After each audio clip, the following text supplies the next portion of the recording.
Welcome back to Living Local. You know there are 7 girls in our family, and this beautiful lady just happens to be the oldest of all of us. Welcome to Ceci. Wait a second. Welcome, Ceci, but hold on, Vern. You just called her the oldest. Yes, she is the oldest, but we have to admit, she does look the youngest. Well, thank you, Angie. Welcome Very home. nice. I am very happy to be here, and I'm grateful to be here with you today. Yes. Thanks, Ceci. Now, you have your master's in counseling. Yes. And you're also a licensed therapist in Southern California. Yeah, in California. In yes. California, but you know, we're both visiting here. Talk to some of us about how you balance work and life. 3 main things that we've talked about before. Number 1, beginning with the end in mind. Number 2, being aware of what's currently going on. And number 3, figuring out what's working and what's not working. Okay, what do you mean by beginning with the end? What does that mean? When I say that to people, they usually think, oh, the end goal for today or next month or next year. But what I talk about is the end, the end of our life. What do we want to leave behind as a legacy for future generations, not just for our family, but for the world as a whole? Okay. And once we figure out our purpose in our life, then what? Then we have to figure out what we're doing right now, because until we figure out what it is that we're doing right now or what's happening in our life, we won't be able to get to the next step of what's working and what's not working. So being aware of how we're using our day-to-day life, every moment, every part of our day-to-day life, then we can figure out, am I really focusing on what I really want to focus on if I'm focusing on the end of our life? So what about the people who are not looking at the end of their lives? They're just trying to get through the day. What are some tips you have for these people who are just so stressed? I have top 3 tips for that. Number 1, again, starting with the awareness. What is going on for me at this very moment? Number 2, deep breath. Because usually when we're rushing, as you are very well aware, we forget to breathe.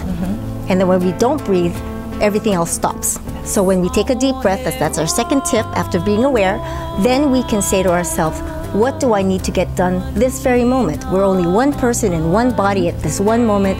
What do I need to get done now if I'm going to stay focused on my end result? Ultimately, what is it that I want to accomplish? I think it's also important to remember, don't worry about things that you can't control, right? We're always worried, oh, I can't do this, and this person didn't do this. Let's stop worrying, right, about what other people are not doing and what they are doing, and let's focus on what we can do to control the situation. I'm glad you said that, Angie, because that's one thing that I always focus, only one person that we can control, and 4 things that we can control.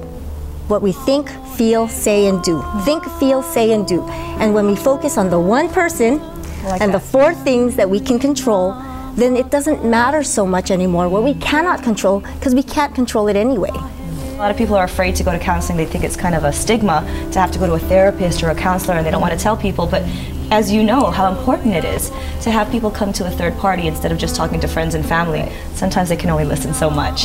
Well, I think it's very sad that, you know, we don't think a second thought when we have to go to the doctor for something physical, something medical, and yet when we have an emotional situation going on, it's as important to deal with that as it is for the physical stuff.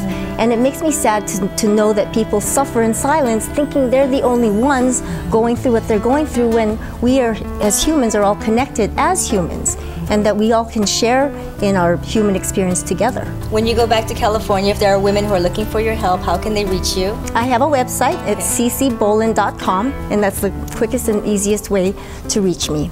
Okay. And I'm lucky to have her in California with me. So and I'm not if you have any anything. friends who are in California and need some help, please have contact that number below here and the website as well.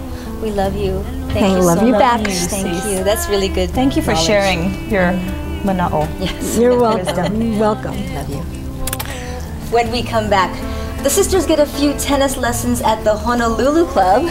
And we'll talk story with Mailani Makainai on set right after this.